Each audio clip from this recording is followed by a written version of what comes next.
Hey everybody, welcome to the Vox podcast. We are all here today, Mike, Bonnie, and Tim. I don't know how to do a good hair update other than saying that I have hair, Bonnie has hair, and Mike does not. Very true. That's very true.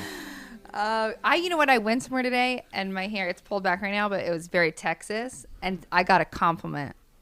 She said, I love how wild your hair is. So I got called a hippie the other day, and I didn't know that was still a thing to call people. now you do, though. Yep.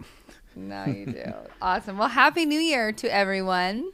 Happy New Year. Thank you. We are so excited to be kind of back. Today's episode is a little different than normal. And I just want to start. I'm going to start by saying one of the values that we have and always have had as a podcast is that we have a big focus on transparency, on vulnerability, and on telling the truth. We have all been a part of churches that have not upheld those values and instead put money or popularity over transparency and truth-telling. And so our firm belief is that you always tell the truth, and we always give space for whatever that truth brings. We believe in holding pain. We believe in grieving when necessary. And we also believe in talking about all of the things that we have all never been allowed to talk about in church. We're also very much aware that with some of those conversations, some of those unpopular opinions, some of those hard topics, that there's some sort of outcome that we can't always control. But what we believe in is always facing those head on and showing what Jesus is like, or at least what we think he would be like. Sometimes that's a new way forward. Sometimes that's looking at things from a different angle. But that's really important to us. We value that, and we know that you guys value that as well. So our hope is that in any of these types of conversations that we have, that within our vulnerability and pain, that we are always focusing on wisdom, even when that is difficult.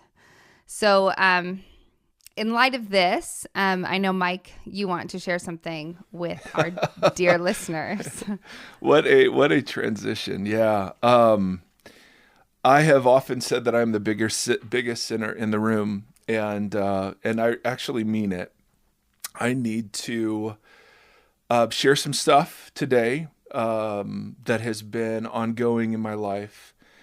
And, you know, we've really wrestled with how best to do this and if we should. And Tim and Bonnie have been such great advocates for the community we've built here, being built on truth and permission and grace, that we felt like it's a thing we want you to know. So I'm going to read 2 paragraphs, and then we're just going to talk about them. And, you know, I know this is awkward, but it's kind of the best way we thought through it. So here goes. This is me coming out of hiding. This is me trying to integrate my private self and my public self. So I pursued an emotional connection with someone other than my wife. Dear friends intervened before anything catastrophic happened, but it was very inappropriate nevertheless. I have realized that my brokenness and sin have roots all the way back into childhood. And as my many friends will attest, they've manifested themselves in various patterns that I'm beginning to notice throughout my life and ministry. Struggles with lust that continue to this day, overeating, running away from friendships and community and running towards isolation, rash and impulsive decision-making, self-sabotage, anxiety, depression, and a continual need for validation. I have realized that these issues, while sinful in and of themselves, they also point to things in my past that I've never addressed. And these behaviors have hurt my wife, of course, and have hurt many others throughout my career. And I'm beginning just now to realize the extent of the damage some of these fault lines in my character have caused. And even though this is super heavy stuff, I'm just so thankful for this community. I mean, really, and specifically for Tim and Bonnie. And we have a Vox board of directors. And I know this is a terribly conflicting thing to say, but I could not have chosen a better group of people to fall apart in front of. They have embodied grace and unconditional friendship and support with very candid and difficult conversations about these patterns. And their friendship, and this is so important, their friendship in this has allowed me the opportunity to make the healthiest choices about coming out of hiding and pursuing healing. And so regular therapy, I've started going back. I've established relationships with some local pastors who know all of this and are going to walk with me. I'm going to attend at least one, if not more, we found a place that offers week-long sort of therapeutic intensives to begin the hard work and process of healing. And so we wrestled with whether or how to best share, but we felt like this community has been so generous. You need to know, this community has been built on the premise, as Bonnie said, that the church should be the safest place to talk about anything, including our sin and brokenness. And I hate to be exhibit, number one, and I certainly hate to disappoint many friends and family who listen. But at the same time, I think there's a deep desire for me to bring these two pieces of my life together, these private struggles and the public sort of ministry. And so we just want to have a conversation about, okay, well, what's that mean? And how do we approach this? And what's that mean for the podcast? So anyway, Bonnie and Tim, feel free to jump in. Anyway, so how are you guys? We've been living in this for the past month. Mm-hmm. And how does this sit with you? I mean, it's like you said, we've living it for the past month, but I have I have all the feelings, which no one is shocked at. But first, like, I know to come on here took so much courage, not only to say it out loud, but to like admit things, but also doing that comes with a certain amount of, you're asking for help, like support in your healing, and to say, hey, like, I'm going to do this, which means that people are counting on you to do it.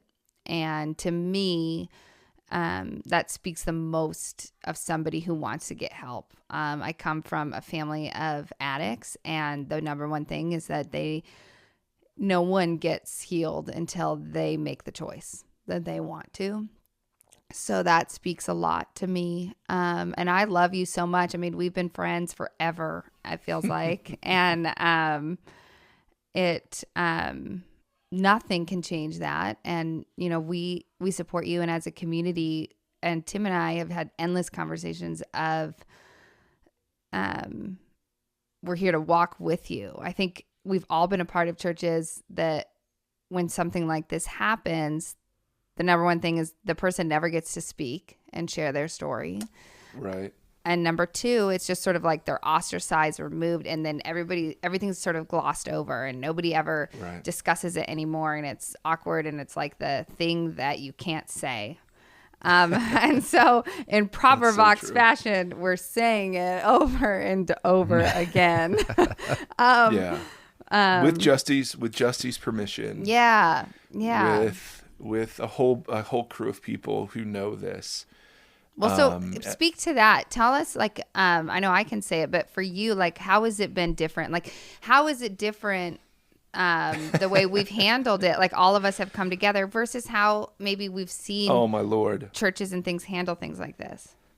Yeah. So, first of all, I was caught. And that's an important part of the story because the way in which these dear friends sort of brought this up allowed me to make a profound choice, whether to hide and dig in or whether to come out of hiding.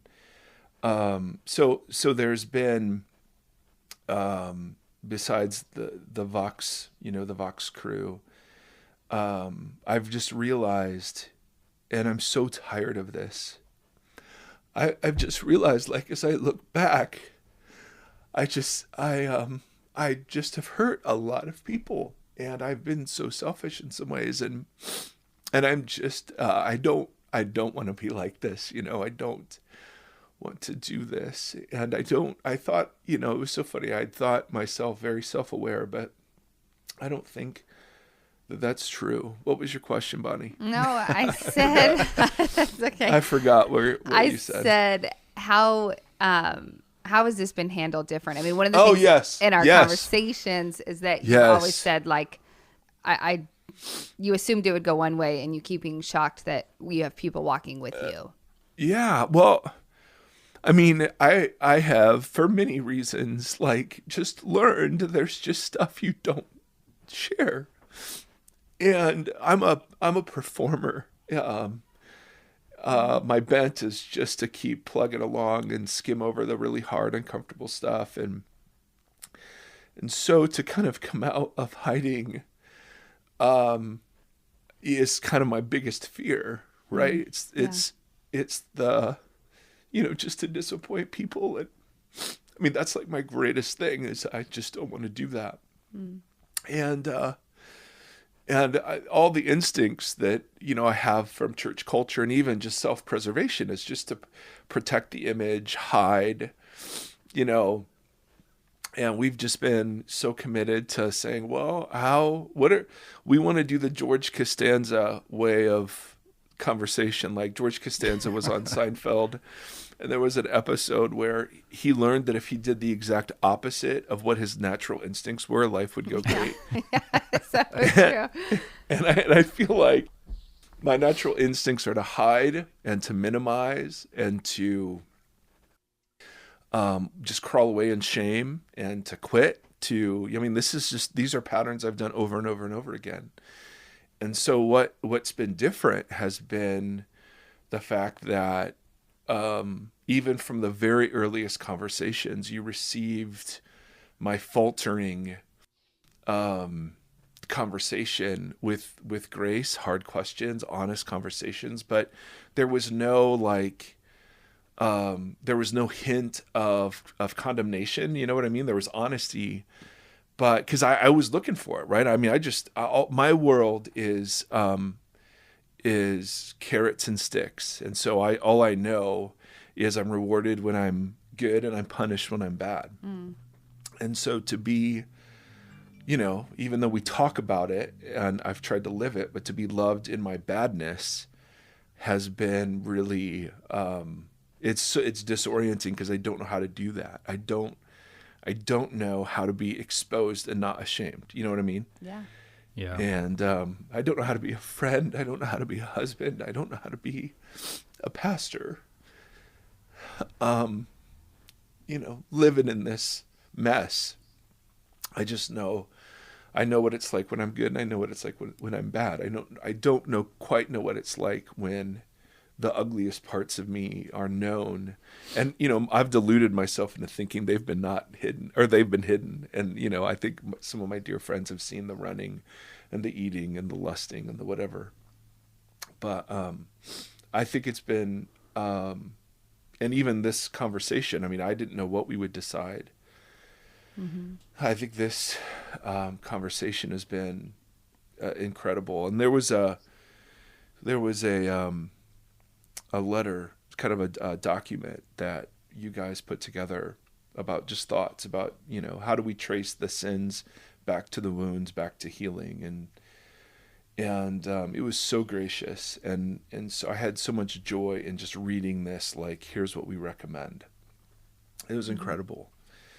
And so, even as we talked about this episode, I mean, how do you plan something like this out? But we felt, I don't know, it just felt so important to not hide, for lots of reasons, for my sanity, but bigger than that, like the community that God has built here, just is so important. And so many of you have been hurt by stuff like this already, right? I mean, just another admission of failure, just another, moral thing. And it would have been easy just to kind of release a vague statement and, walk away. But thanks to you guys, we were committed not to do that.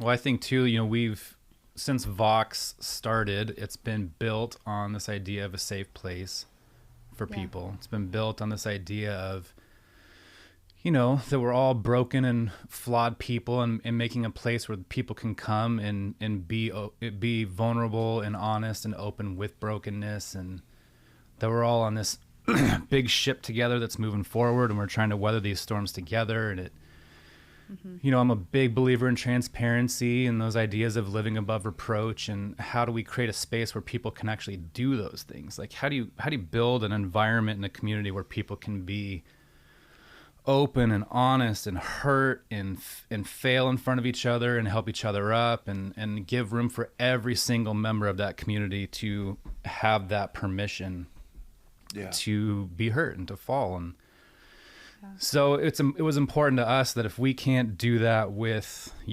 Mike, with the person who built the foundation of this community, then we're not really doing it if we can't do it with you. And I think too, as we're building these micro communities, like, this is the model that, for me, in my brain, this is the core tenets of that model. Like, everybody can walk in there, everybody can dump on the table, everybody can sort through together, everyone will be safe to be in that process together. And so, the podcast is the foundational piece, so to speak, of those communities. So I think it was important to have this conversation in that way for people to be a part of this conversation. Agreed. Yeah, because this is like real life. Like, I know more people that deal with stuff like this than not. So to not have any sort of way forward is tough. And I think one of the things I want to highlight that we've all talked about too is it would also be super easy, Erre, to say, hey, I pursued this emotional connection, and so I just stopped talking to that person, and that was that. And it was very like sin management. That's something we talk about a lot on here. The difference between like total transformation and like addressing the top layer. So like one of those things is for you to acknowledge, and like all of us to say, hey, like that might be one symptom, but that's not the thing, right? Like the thing is all these other things. And so addressing that from a holistic standpoint takes real lots and lots of work and healing and community and time and working together. I mean, I think that's very different than just saying like, you did a bad thing, repent, be different, and move on. That's a different, it's a different approach, I think. No, very much. And it's that approach that, it really is. It really is. My therapist today, I was like, how do I even have this conversation? And she just said, well, don't be horrified and don't be heroic. Just be present and fumbling around because, because it is, on the other hand, it's super easy to, hey, now my platform is helping healthy marriages or something. Right. Yes. Like wear a badge about it. It's totally true. That's always how it is. Like there's this big fall and then this big trophy, and it's weird. Watch me get healthy, everybody. Yes. Oh, aren't I so great at getting healthy? Yes. It's so many landmines in all of this, but it's usually just a big wall of silence and vagueness. And so I'm just so with you and so proud of you guys. And again, this isn't supposed to be a love fest about how great we're doing this at all. I mean, I'm horrified that we have to do this. But I'm, as you bring up micro communities, I mean, there has to be a place where like the truth comes out and then it's met with truth and love and grace and mercy. Yeah. You know what I mean? Yeah. Because because I sit in my therapist's office and I confess this, and she looks upon it with eyes that seek to understand, like, well, how far back does this go, and what sits behind it? It's exactly what you were saying, Bonnie. Like, we can manage the symptoms, absolutely, and I'm all for accountability and symptom management, absolutely. And the symptoms are sin, no question about it. And I own it. I have just absolutely failed. And while that's true, it's also true that I've only gone to therapy for depression and anxiety. I've never gone to therapy because I'm a mess and I need help, and I don't understand why I do some of the things that I do. And so it's very different when you go and you're focused on stop sinning versus I want to begin to understand why I fall into this same mode of friendship or marriage or comfort seeking or running or whatever, why that's just the default for me. I don't want it to be the default. And you guys are so great at not letting me run, because very early I was just a mess wanting to run away. Yeah. And you've allowed that not to happen. So I think that's been very, very important. And anyway. No, hopefully we can learn how to make room for this kind of stuff, because the performative nature thing that you talked about, I think, man, that's got to be just like something that runs through every church, just kind of the pedestal that we put pastors on, that, you have to perform, and it's like everybody needs room to fall apart. Yeah. From time to time.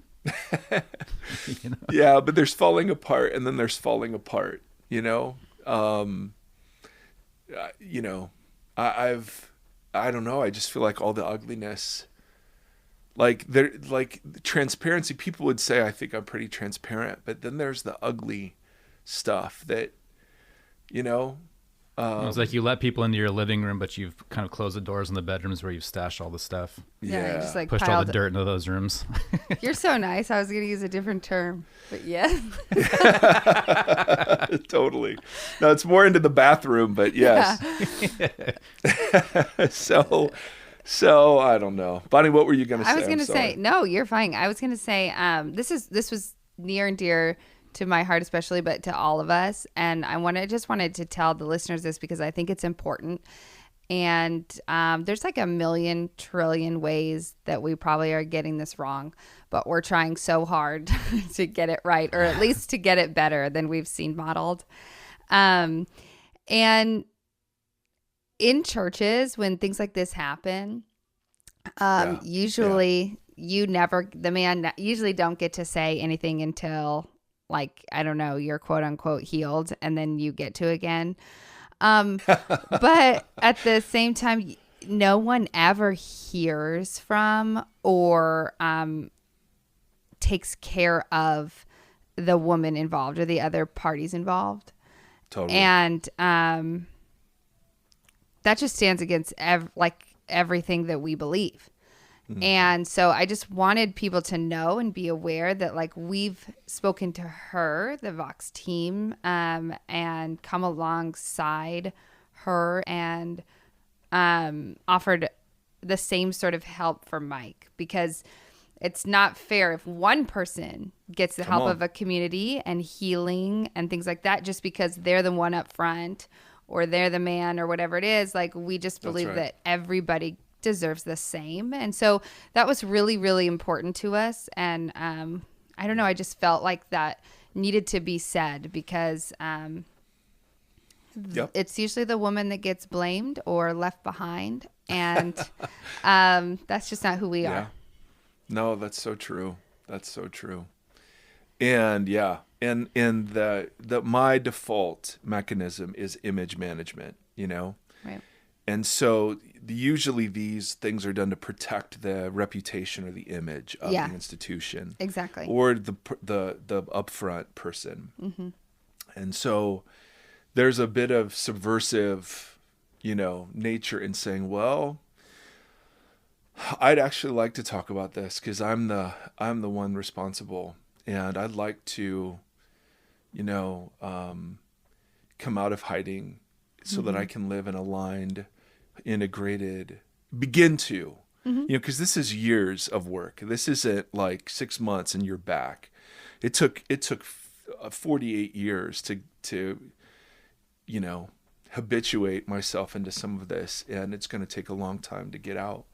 Mm-hmm. But the possibility never occurred to me that I could confess this and still be loved, wanted, and accepted. It never occurred to me. Mm. So the only alternative was hiding, right? Mm-hmm. Financially, relationally, it was just hiding. And there's a small part of me that feels weird saying this, but I guess I just am breathing a deep sigh that the hiding, I don't want to do that anymore, because even as awful as all of this has felt, it feels so much better than hiding. What is it? I want to know what it's felt like. This is my 18-year-old curious self pretending like I don't know you like I know you now. Because I think it would be important. But what does it feel like for in a good way for you as a pastor to be pastored? I think that's something that we don't always see examples of, or you know what I mean? No. Yes, Bonnie, that is such a genius question. It's been, I've never let it happen because I've always hidden the parts that I deemed ugly. Mm. So you can only be pastored to the degree that you're willing to be a broken and ugly mess. Mm-hmm. And, you can be directed in your strength and glory, but, to be pastored, I wish that someday, people could hear the conversations. There's a friend we've had on the podcast named John Mark Comer, who we reached out to very early, and the things that he has said and the exercises we've done together in terms of prayer, and it's been magnificent. And so I've never been to a church where I haven't been a part of it or led it. And so it's so hard for me to do this, and how you guys have been my friends in the middle of honest. That, and I know I keep saying that, but that's so important. This isn't like we're pretending, or we're moving on, or we're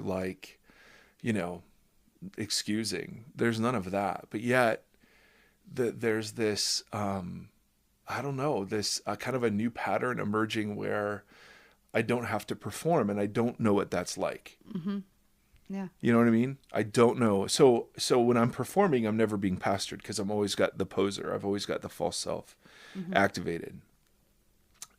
So it feels really weird, and it feels really good. And I bounce back and forth, between just so sad and so mad at myself and so embarrassed.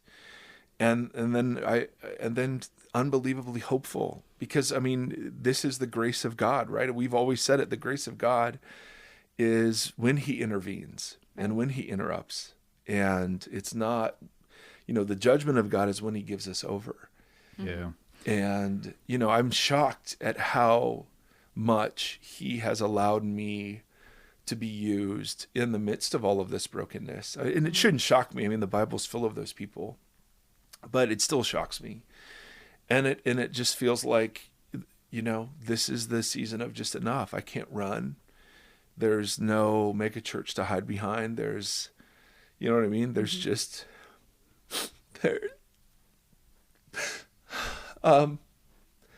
there's just a kind of a fledgling community. And to sit in that as a equal and a peer, because all I know how to do is be in charge or be the worst human being ever. I don't know how to sit and, be exposed and be loved and wanted. I don't know how to do that. So this is all, brand new. And it's many more conversations before I believe it, but it's been really different, for sure. Of course. And I realize how little I've pastored people, because there's fixing, which is not pastoring. Yeah. And that's been so different. No one's been trying to fix. It's just been this big process of wisdom and discernment and what's right and what's best to get at the core issues.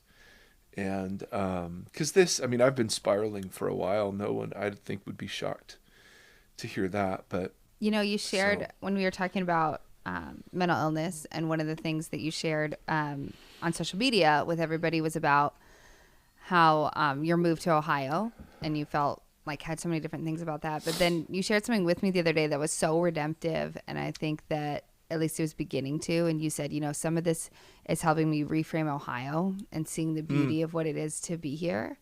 Can you talk about that a little bit? Yeah. Bonnie, I didn't know what you were going to ask or what we were going to talk about, but these are such good questions. And I really do hope it's helpful somewhere for people.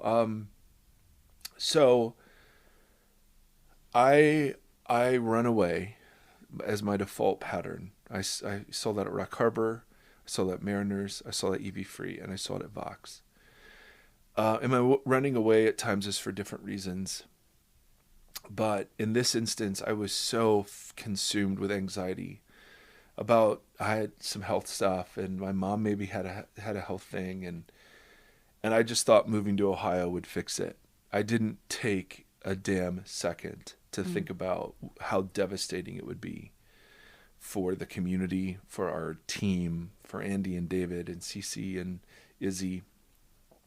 It was literally all I kept thinking, looking back on it, was, okay, Midwest, roots, quiet, peace, solitude. So what do you do? And I've said this before, but the idiocy was to take a really messed up Mike Erre and a reeling sort of Mike's family, and then to isolate them far away from every support system and friend, and that just was awful. And so it has been very hard for Justy and I.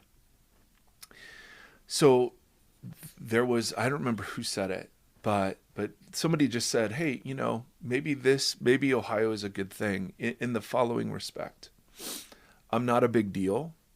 I'm not a big mega church guy. I don't, it was so pathetic. For the first year I just saw myself trying to remind people that I was a big deal. I mean, just how idiotic. And I would do it in the dumbest of ways. And I hate admitting all of this. But I felt so used up and so I felt like it was such a mistake and it was irredeemable and my best days were behind me. And so I would just, I would just do the dumbest stuff. And I never opened myself up to being pastored here, to sitting in a church and investing but not leading. Not sitting in Christian community, as just up here. Right. I resisted all of that for so long, thinking, hey, maybe California, I can get back there, or maybe there's a big church here. And all of that, has been put to death. And what's emerged in its place is,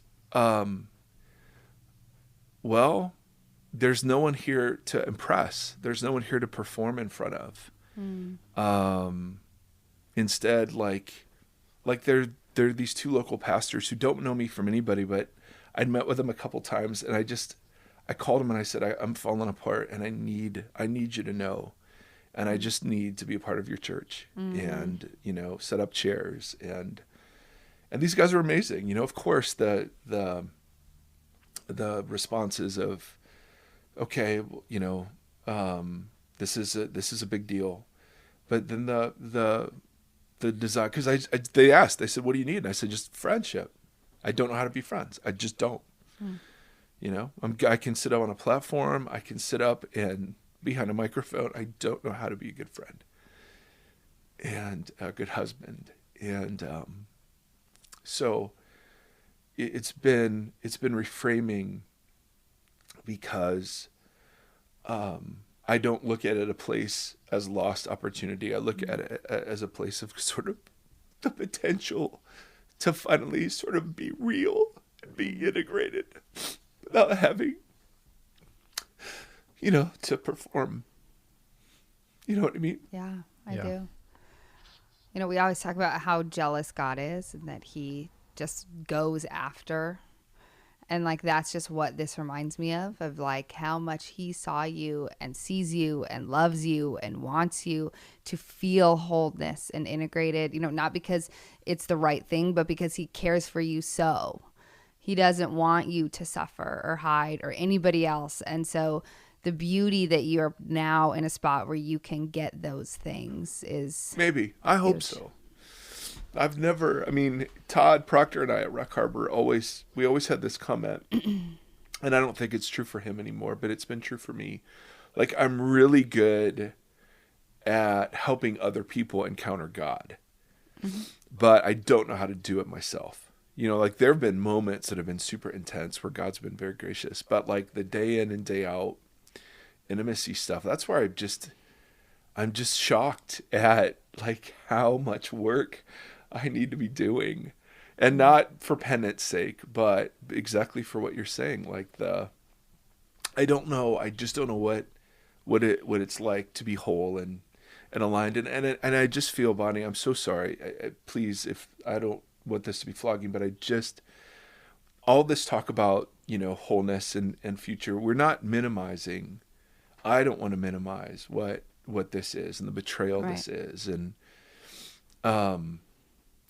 we haven't talked about Jacina, and how hurtful that is to her.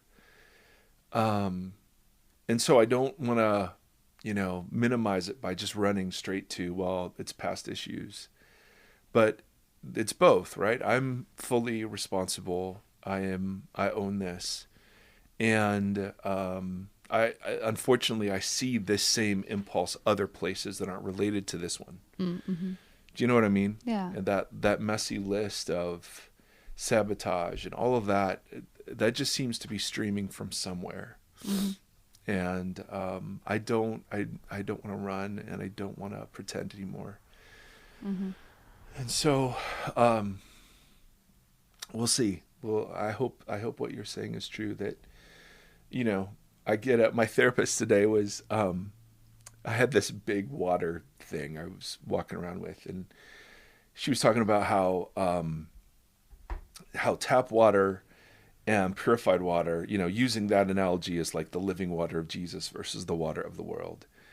And she just was saying, the tap water, the applause, the seeking validation, all of that. It's tap water, but it's readily available. Whereas with Jesus, you kind of get a spoonful of water at a time.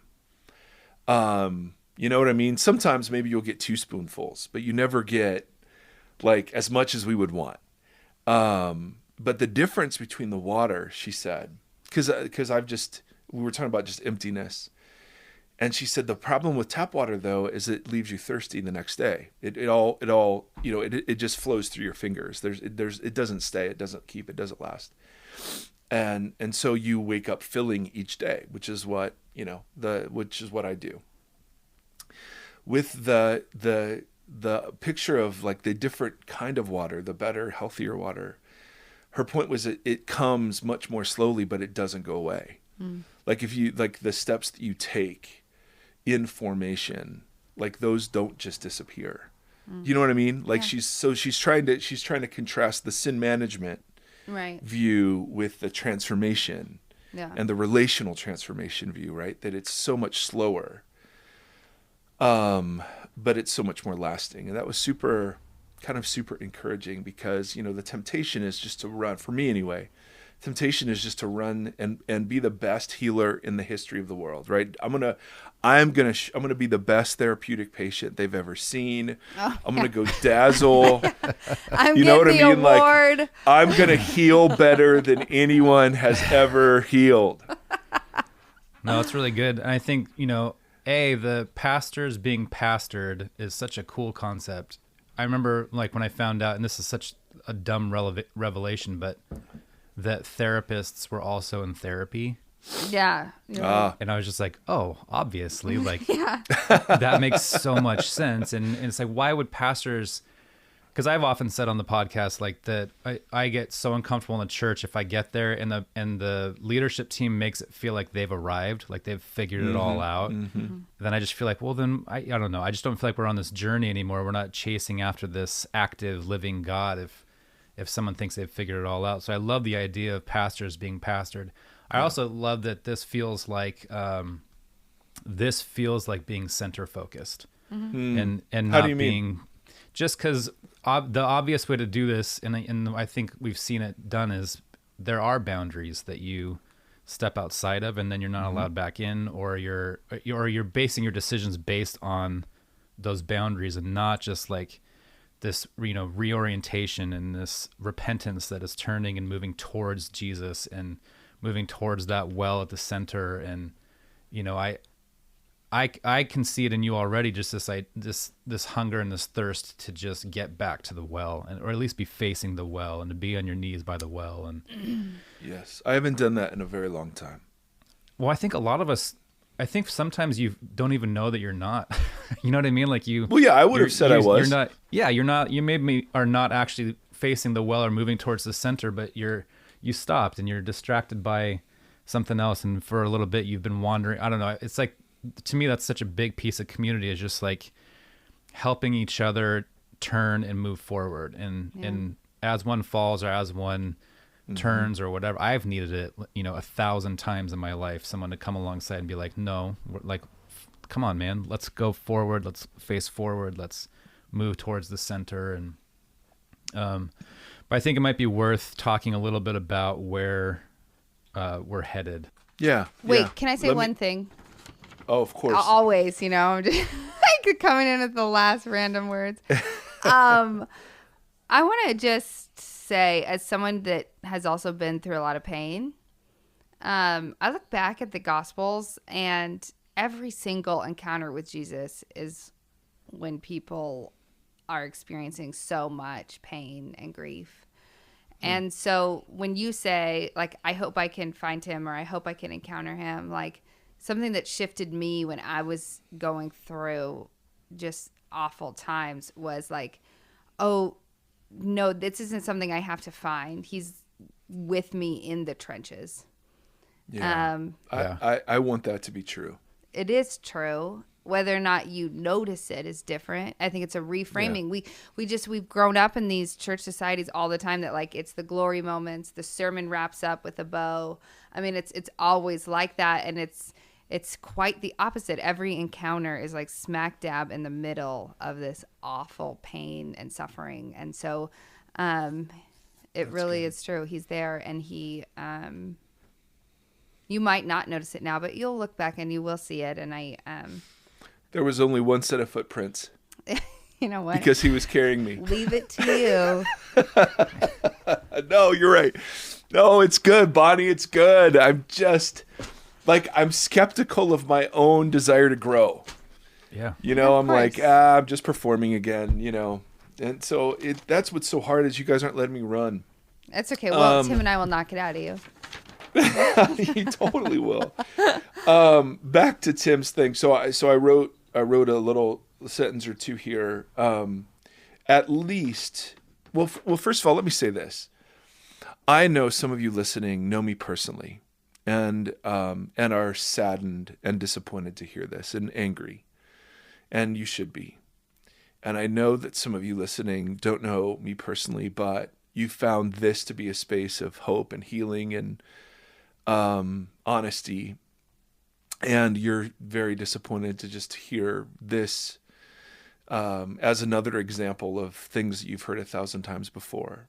And so I just want to say directly to you, I am sorry that I did this. I'm sorry that I've that I've done these habits and practices that have been very destructive in my life. And I want to say I'm deeply sorry, and I do want to ask your individual forgiveness, not in some sort of cliched, Christian way, but because I know how much this adds to the pain so many of us already feel, and I'm deeply sorry. I'm deeply sorry about that, and I'm deeply sorry to the pain, that it has brought Justina and Tim and Bonnie and others. I grieve it, as you could well imagine. Going forward, back to Tim's question. As for the next couple of months, at least, I'm going to focus on these issues apart from the regular rhythms of producing the podcast and engaging in platforms. During this time, I'll be working to finish up some long overdue projects for the Vox community. Some faith and politics stuff, further development on the theology behind our views on women in church. There was a paper I wrote years ago that has been quoted that I've since changed my mind from, so I want to rewrite that paper. I want to work on development of future episodes for the Interpreters podcast, and I actually want to get ahead on the Revelation stuff for our Patreons. While I'm gone, Bonnie, why don't you speak to that? While you are focusing on other things. Correct.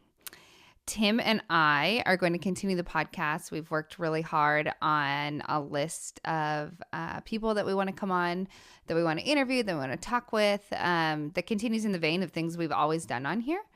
And Tim Gombis and Sky and John Mark Comer have all agreed to come on as well. So I don't know. And they know. Yes, they know they all what know we're those. announcing today. Yeah. So that's going to be really, really fun. Tim and I are really excited about it. We have some good guests, but uniquely, we are also so very aware that this news isn't something you just sort of move on from.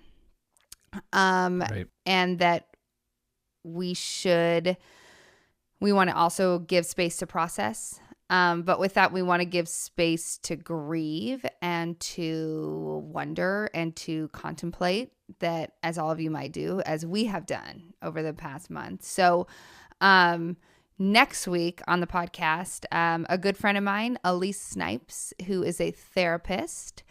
She is a therapist with Radical Wellness that I do the spiritual direction with, and she's going to be on the podcast with us, with Tim and I. So it'll be the three of us, and to discuss how to process these types of things. So Tim and I get to be in the hot seat, and that will be fun. But our hope is that we want to do it because our hope is that, like, Tim and I have our own thoughts or emotions or things we're dealing with this news, as you do too. And so Elise is going to give us some like really good practical tools so that we can try to continue to move forward as a community. I don't know, Tim, do you want to add anything there? Yeah, I don't know. We didn't discuss this, so you guys can react however you want.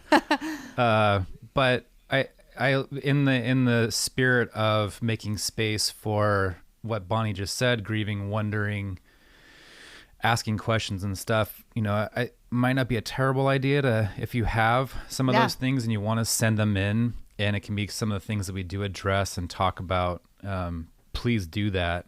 Send them to let's send them to your email. Yeah, let's do it. You can send it to tim@voxpodcast.com, and in the spirit of trying to open up this space and to be all inclusive with the community and everything, please do that. Yeah. I think that I would love to have that be a bigger conversation than just agreed. The three of us. Agreed. Yeah.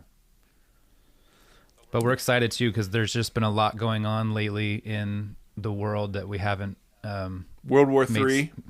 Made space to talk about. Yeah, exactly. So there's a lot of things happening that I know Gombis and Sky are excited to talk about and stuff. So yeah, there's some good stuff on the horizon. Yeah, I know. Seriously, holy cow. So anyway, friends, we'll wrap it up here. Thank you if you're still listening, thank you for making it all the way through. But let me, if I might, let me do our blessing, and then we'll call it an episode. All right. Yeah. May my dear brothers and sisters, may the Lord bless you and keep you. May the Lord make his face to shine upon you and be gracious to you.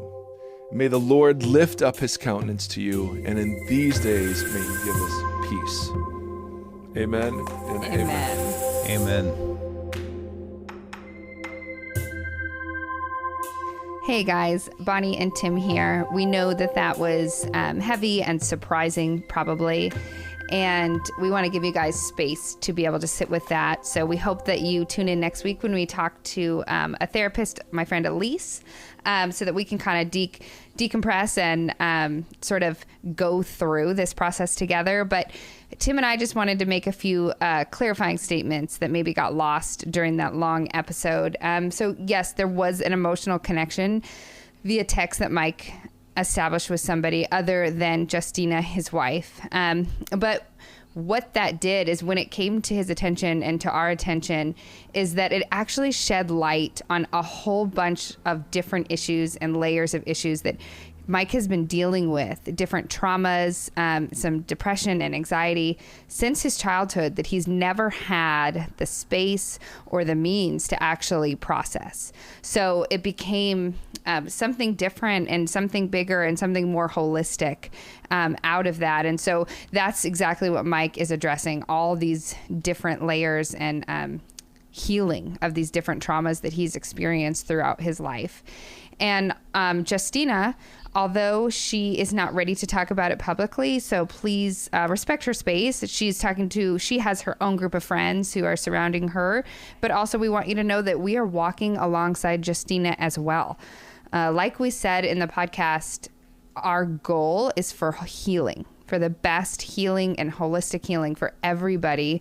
And so we want you to know that Justina is surrounded, and we are walking with her too. And she is so, so deeply loved and cared for. Yeah. And also, both Mike and Bonnie spoke to this on the episode about how dealing with the performance nature of being a pastor of a big church and having a podcast that has listeners and an audience, the performative nature of those roles has really helped feed the disparity between Mike's public and private self. And so part of this process is him reconciling those two things, bringing them back together like he talked about. So in the very short near future, Mike is going to be focusing on things that don't trigger that performative nature, such as the podcast. And he's going to be focusing on things the community has been asking for, the Vox community has been asking for a while, like a book on faith and politics and prepping for the Revelation podcast that he does for Patreon members, and the Interpreter podcast, getting content together for that, something we talked about in previous episodes. So it's important for us to tell you guys that Mike's not going anywhere. Right. But that he's shifting his focus to non-performative functions while he spends time working on himself and spending time with his family. And so Bonnie and I are very excited. We just got done putting together our schedule for the next couple months of guests, and there are some awesome folks coming on. Yep. Some names that you'll be familiar with, and then some new ones, and all brilliant people who bring their expertise and their wisdom to this conversation. This one linear conversation we've been having about the whole time on Vox, about us and Jesus and each other and community. So and we got like we're some super of those excited. New voices, and they have new different perspectives. So I think it's going to be really good. Yeah, we're pumped. I think you guys would be stoked when you hear all this stuff. Yeah, agreed. So we're excited, and we just want to invite you guys to stick with us and move forward on this journey with us as we chart the unknown the next couple months. But we're excited. Awesome. Thank you guys so much. See you next week.